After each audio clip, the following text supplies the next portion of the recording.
ಪ್ರಿಯಕರ ಕೇಳ್ದ ಅನ್ನೋ ಕಾರಣಕ್ಕೋಸ್ಕರ ಆತ ಮೂರು ಬಿಟ್ಟು ನಿಂತ್ಕೊಂಡಿದ್ದಾನೆ.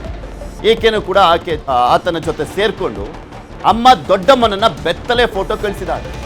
ಬೆಂಗಳೂರಿನ ಬ್ಯಾಟ್ರಾಯನ್ಪುರದಲ್ಲಿ ನಡೆದಿರುವಂಥ ಒಂದು ಆಘಾತಕಾರಿ ಘಟನೆ. ಇಂತೆಂಥ ಪಾಪಿ ನೀಚ ಮಕ್ಕಳಿರ್ತಾರೆ ನೋಡಿ. ತನ್ನ ದೊಡ್ಡಮ್ಮನ ಬೆತ್ತಲೆ ವಿಡಿಯೋವನ್ನ ಕಳಿಸಿರುವಂಥದ್ದು ಯುವತಿ. ಪ್ರಿಯಕರ ವರುಣ್ಗೆ ಬೆತ್ತಲೆ ಫೋಟೋ ವಿಡಿಯೋವನ್ನ ರವಾನೆ ಮಾಡಿದ. ಅವನಿನ್ನೆಂಥ ವಿಕೃತ ಎಂಥ ವಿಕೃತ ಕಾಮ್ಯ ಅವನು. ಈಕೆಯನ್ನ ಕೇಳ್ತಿದ್ದ ಹಾಗೆ ಈಕೆ ಮಕ್ಕಕ್ಕೆ ಉಗಿಯೋದು ಬಿಟ್ಟು ಕಳಿಸಿದಾಳೆ. BBA ಓದ್ತಾ ಇದ್ದಾಳಂತೆ. BBA ಓದ್ತಿದ್ದಾಗ ಮೊಬೈಲ್ ಖರೀದಿ ಮಾಡಿದ್ಲು ಯುವತಿ. ಅಪ್ಪನಿಗೆ ಅಡುಗೆ ಕೆಲಸ, ಅಮ್ಮ ಗೃಹಿಣಿಯಾಗಿದ್ರು. ಬಡತನ ಇದ್ರೂ ಕೂಡ ಓದಿಗಾಗಿ ಮೊಬೈಲ್ ಕೊಡ್ಸಿದ್ರು ಅಪ್ಪ. ಈಗಿನ ಕಾಲದಲ್ಲಿ ಎಲ್ಲರ ಹತ್ರನೂ ಕೂಡ ಇರುತ್ತೆ ಬಿಡಿ, ಮೊಬೈಲ್ ಕೊಡ್ಸಿಲ್ಲ ಅಂದ್ರೆ ಬಿಡೋದೂ ಇಲ್ಲ. ವರುಣ್ ಲವ್ ಮಾಡ್ತಾ ಇದ್ಲಂತೆ 23 ವರ್ಷದ ಯುವತಿ. 23 ವರ್ಷ ವಯಸ್ಸಾದ್ರೂ ಕೂಡ, ಕತ್ತೆಗೆ ವಯಸ್ಸಾದಂತಾದ್ರೂ ಕೂಡ ಬುದ್ಧಿ ಬಂದಿಲ್ಲ. ಪ್ರಿಯಕರ ಕೇಳ್ದ ಅಂದ್ಬಿಟ್ಟು ಬೆತ್ತಲೆ ಫೋಟೋವನ್ನ ಕಳಿಸಿದಾಳೆ. ವರುಣ್ ಜೊತೆ ಮದುವೆಗೆ ಪ್ಲಾನ್ ಮಾಡಿದ್ದ ಯುವತಿ.